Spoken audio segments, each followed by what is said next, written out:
Join your life and wellness coach, Ebonee Draper, on an inner journey of healing and renewing your mind from narcissistic abuse, trauma, and pressures from day-to-day life. Let the Word of God change you from the inside out, and let God transform you into the person you are destined to be. Step into the healing journey of recovery. Let's take one step at a time, one day at a time. Thank you for tuning in for episode 7. Toxic family. Love is patient. Love is kind. It does not envy. It does not boast.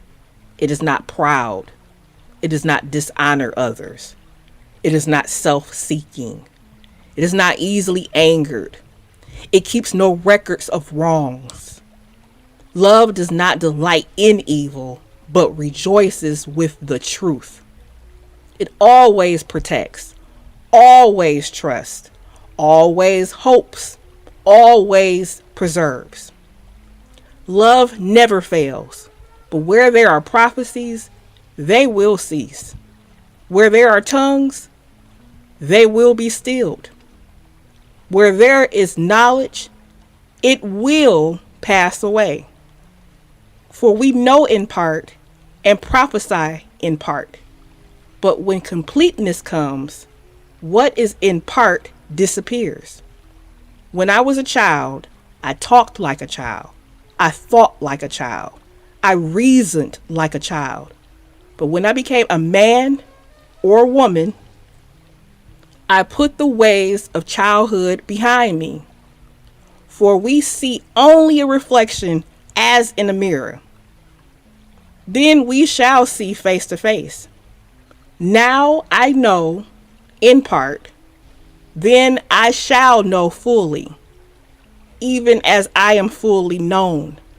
And now these three remain: faith, hope, and love.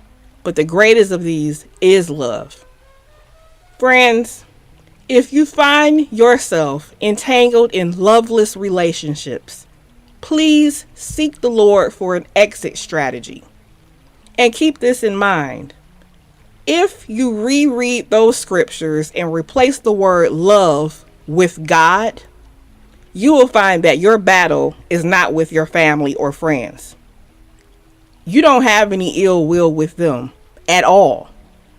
If you find that they do what love should not do, and especially if you love them back, regardless of how they treat you.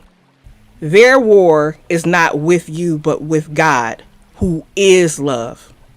And anyone that claims to love you and you find them difficult to be around, and their love bruises and stings and hurts without physical contact, that is not love, but hate dressed in love's garments. On your healing journey, know that the Word of God is a mirror and a spotlight to point out not only your errors and faults, but also your intuitions, your feelings, and thoughts that go unexpressed. Gaslighters make you question your sanity. We were not given a spirit of fear, but of power and of love and a sound mind. And those things come directly from God. Never, ever let anyone take that from you. Not even if they birthed you. God created you and brought you forth into this world, but you owe no man anything.